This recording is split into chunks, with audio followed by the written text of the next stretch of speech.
2.5 weeks ago, over 100-mile-an-hour winds transformed the Palisades fire and other areas too into absolute infernos of death and destruction. And this is already the most expensive natural disaster, they say, in American history.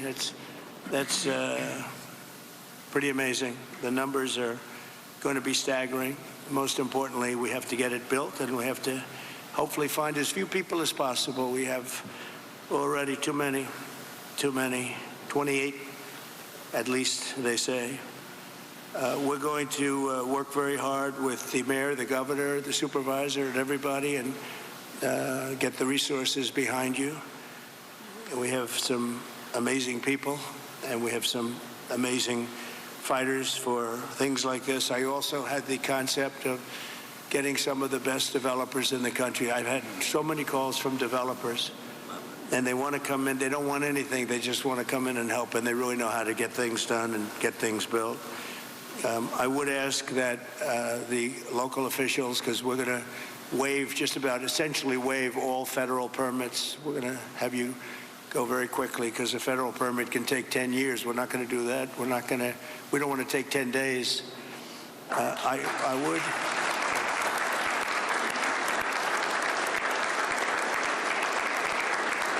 So we're declaring this a national emergency. By doing that, I can give you immediate permits. I'd ask that the local permitting process be the same.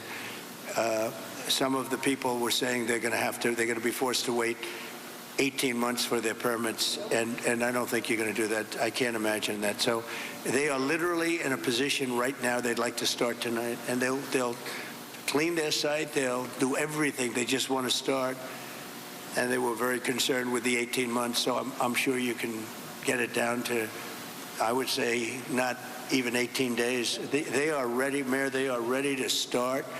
I met so many of them. The fire took place. It's nice and cool there now, and they want to start taking the debris. They want to take the debris. They want to do everything. They'll get rid of everything. They're going to do it by their own hand. And you're going to see some amazing things happen. So we're waiving the federal permits.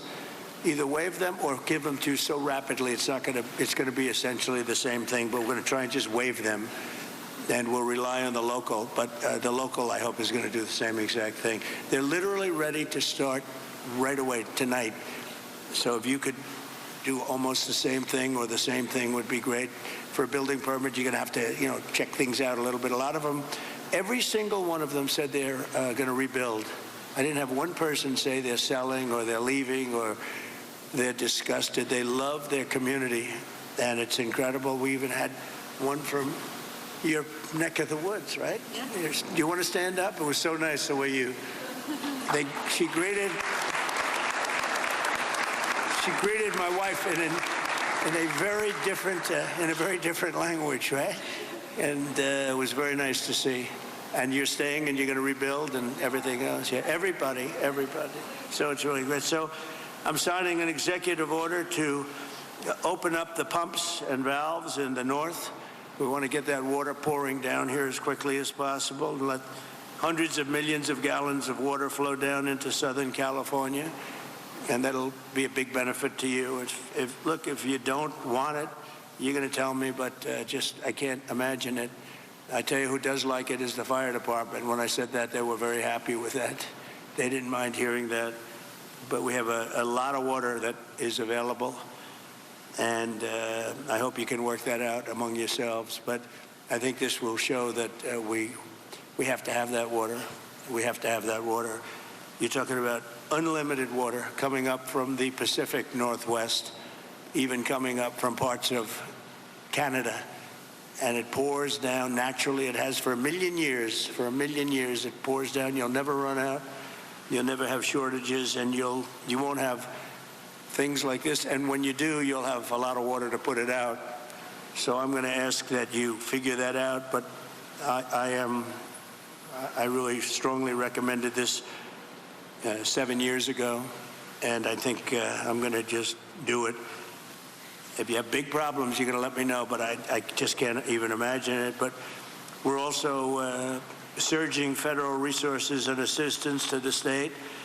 and California must adopt the common sense policies to prevent fires, and we all know that. You know, we were talking 7 or 8 years ago, I was talking to people from Austria, people from Finland, people that live in forests.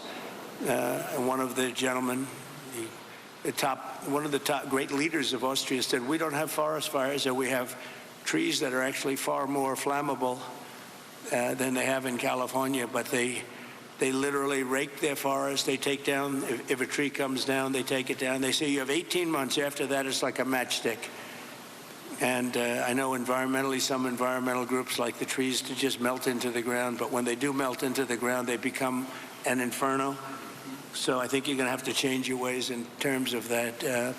You have 30 years of leaves, and those leaves are dry as a bone, and they burn. You know, interestingly, because I was at Paradise, who's the general, right?